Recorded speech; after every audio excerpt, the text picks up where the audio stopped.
పసందైన వంటల్ని ప్రతిరోజు మీకు పరిచయం చేసే gold drop refined sunflower oil రుచి చూడు కార్యక్రమానికి స్వాగతం.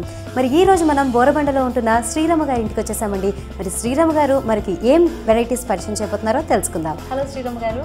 హాయ్, ఎలా ఉన్నారు? బాగున్నానండి. ఈ రోజు మా వ్యూవర్స్ గోబీ మసాలా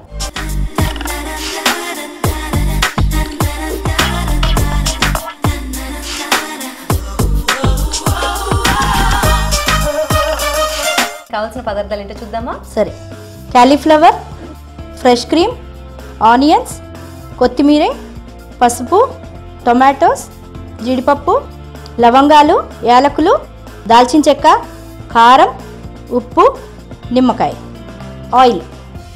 మలాయ్ గోబీ మసాలాకి కావాల్సిన పదార్థాలు ఏంటో చూసాం కదండి. దాని తయారీ విధానం ఇప్పుడు అడిగి తెలుసుకుందాం. రమగారు, ముందుగా ఏం చేయాలి?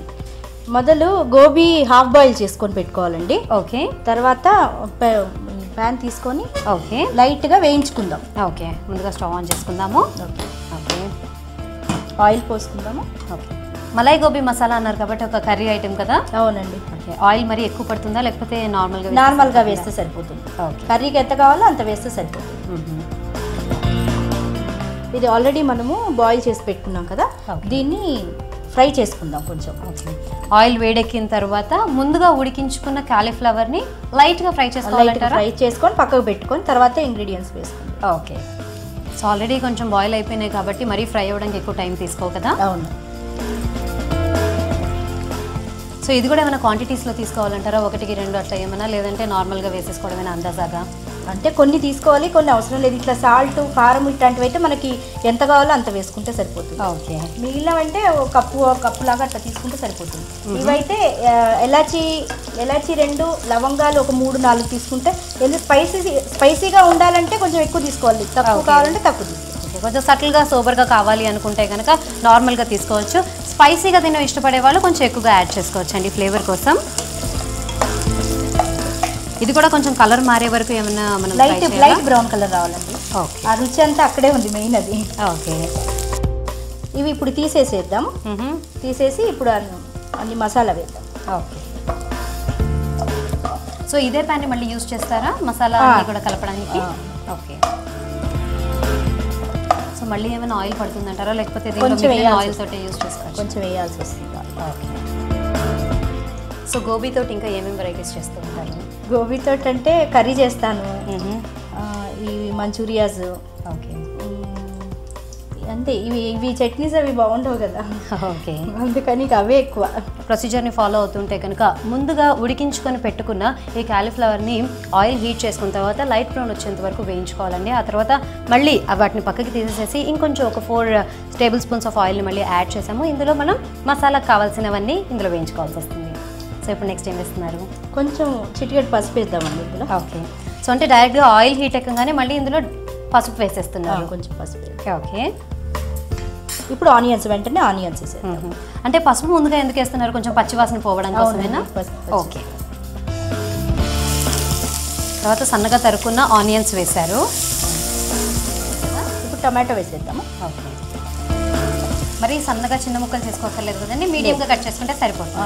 ఇది కొంచెం ముక్కల్లా కనబడతాయి కదా, ఇవి పెద్ద పెద్ద ముక్కల్లా కనబడతాయి. ఎలాగో మళ్ళీ పులుపు కోసం కొంచెం నిమ్మకాయ యాడ్ చేస్తారా? మసాలా కోసమని స్పైసెస్ యాడ్ చేసుకుందామండి. ఓకే, ఈ లవంగాలు, ఎలాచి, దాల్చిన చెక్క, ఆనియన్స్, వేయించిన ఆనియన్స్, మళ్ళీ ఉప్పు, కారం, ఇవి ఇలా అల్లం వెల్లుల్లిపాయ పేస్ట్, ఇవన్నీ గ్రైండ్ చేసి పెట్టుకున్నాం. ఓకే, సో ఇందులో మెయిన్గా ఏమేమి యూజ్ చేశారంటే యాలకులు, అలాగే దాల్చిన చెక్కతో పాటు లవంగాల్ని యూజ్ చేశారండి. వాటితో పాటుగా కొంచెం ఉప్పు, కారం కూడా వేశారు. ఫైనల్గా ఇంకొంచెం ఉల్లిపాయలను కూడా వేసుకున్నారండి. ఇవన్నీ వేసేసిన తర్వాత ఒక మంచి పేస్ట్ లాగా తయారైందండి.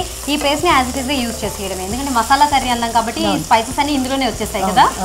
సో ఇది మెయిన్ ఇంగ్రీడియంట్ లాగా అవుతుందన్నమాట మనకి. మనకి గోబీ అన్నారు కాబట్టి గోబీ కూడా ఫైనల్గా యాడ్ చేసుకుంటే ఇంకా కర్రీ రెడీ అయిపోయినట్టేనా? అయిపోయినట్టే. ఓకే, చాలా క్విక్ అండ్ ఈజీ ప్రాసెస్ కదండి. సో టొమాటోస్ కూడా మెత్తగా అయిపోగానే ఈ పేస్ట్ని వేసుకోవాలా? వేసేసేయండి.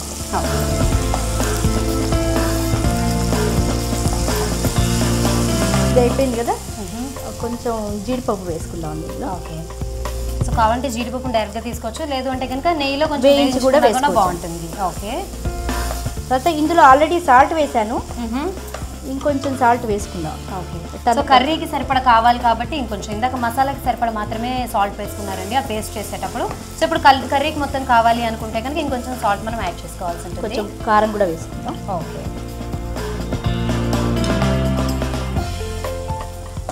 సో నెక్స్ట్ గోబీ యాడ్ చేసుకోవడం అంతే. Okay. So almost procedure complete అయిపోయినట్టుంది, ఎందుకంటే మనం ఇందాక చెప్పుకున్న ఇంగ్రీడియంట్స్ అన్నీ కూడా యూజ్ చేసేసాం కదా. దీన్ని కొంచెం వాటర్ పోసుకొని ఒక 2 minutes కుక్ చేసుకుంటే ఈ ఫ్లేవర్ అంతా ఈ గోబీకి అంటుతుంది అన్నమాట. ఓకే.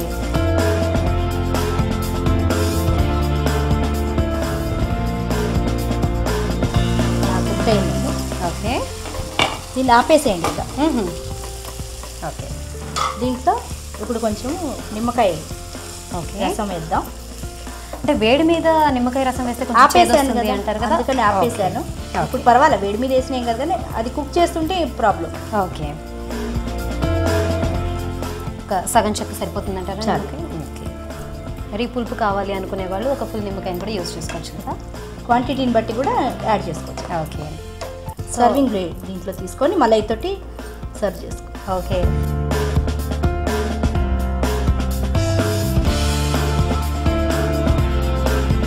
ఇప్పుడు దీని మీద మలై వేద్దాం. Okay. 1 spoon malai. So malai in fact మనం చాలా తక్కువ యూజ్ చేస్తున్నాం, కాకపోతే ఇంగ్రీడియంట్కి డిష్కి మొత్తానికి మనం నేమ్ వచ్చేసి మలై గోబీ మసాలా అని పెట్టుకున్నాం కదా. ఇది కరిగితే అంతా స్ప్రెడ్ అవుతుంది. రుచి చూసి చెప్పు రాజేష్. తప్పకుండా. మరి ఘుమఘుమలాడిపోతుందండి, ఏమాత్రం ఆగలేకపోతుంది దీని టేస్ట్ ఎలా ఉందో చూసి చెప్పడానికి. మరి ఇంకెందుకు ఆలస్యం, టేస్ట్ ఎలా ఉందో చూసి చెప్పేస్తాను. మసాలా అన్నారు కదండి, మసాలా కూడా చాలా చక్కగా పడింది. అంటే అటు ఎక్కువగా కాకుండా అలా అని చెప్పేసి మరీ సోబర్గా ఉన్నట్టుగా కాకుండా చాలా టేస్టీగా కనిపిస్తుందండి.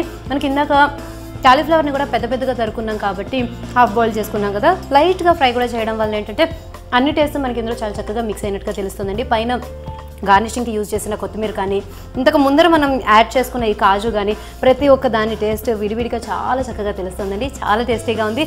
మరి ఈ ఐటెంని మీరు కూడా ఇంట్లో ట్రై చేసి రుచి చూడండి.